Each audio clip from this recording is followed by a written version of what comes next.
Hello.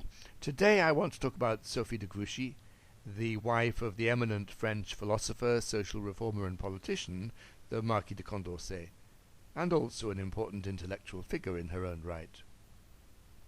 Sophie was born in 1764 into an aristocratic family in the Ile-de-Paris.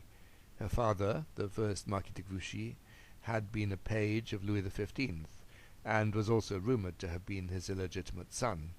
Her mother, Marie Freteau, had a reputation as an intellectual, and Sophie grew up to have both an inquiring mind and a strong sense of social justice.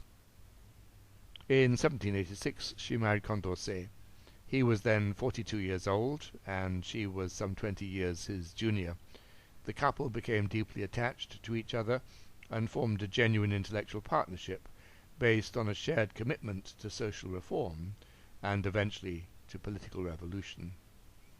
It is of note that of all the major thinkers in the 18th century, all of them men, Condorcet was the one who most strongly advocated the rights of women, and must be seen as one of the pioneers of modern feminism. We may suppose that this commitment to women's rights was linked to his obvious respect for his wife's intellect.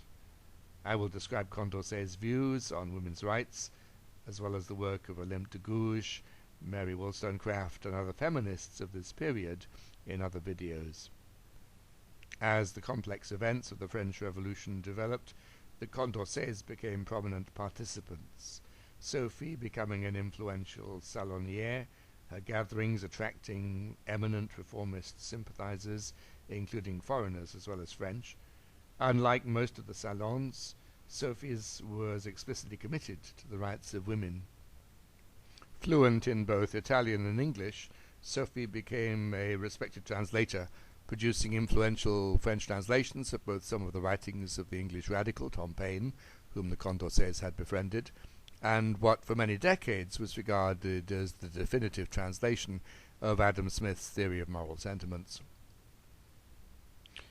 When Condorcet had to go into hiding in the summer of 1793 to avoid being arrested by the Jacobins, Sophie was able to visit him and encourage him to complete his famous esquisse, his sketch for a historical picture of the progress of the human mind.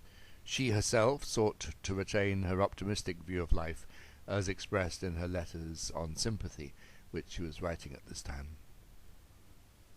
Apparently she only heard of her husband's death in March 1794, some months later. She was now impoverished, and for a while set aside her writing and opened a shop in order to support herself, her young daughter Louise, and her younger sister Charlotte, the lover and later the wife of the future ideologue Pierre Cabanilles. Sophie was able to publish Condorcet's esquisse in 1795 as a lasting tribute to her husband's vision of human progress. In 1798 she was finally able to publish her translation of Smith's theory of moral sentiments, adding her own commentary in the form of 8 letters on sympathy.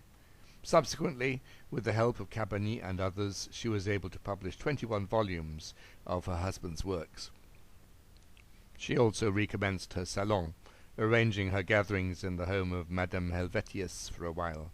As before, the tenor of these meetings was anti-autocratic and republican, regardless of the regime in power. Sophie died in September 1822. She was then only 58. In 1807, the Condorcet's daughter, Louise, married the exiled Irish revolutionary Arthur O'Connor, by that time recently retired as a general in Napoleon's armies, and the couple later brought out a new edition of Condorcet's works in the 1840s. Finally, let me note that Sophie's brother, Emmanuel de Grouchy, was a distinguished cavalry commander and aristocratic supporter of the revolution. Although initially opposed to Napoleon's coup d'etat in 1799, he became one of his most loyal supporters, eventually being made a Marshal of France. He is now best remembered for his fateful choice to lead his followers away from what became the Battle of Waterloo, an error of judgment which may well have cost Napoleon the battle.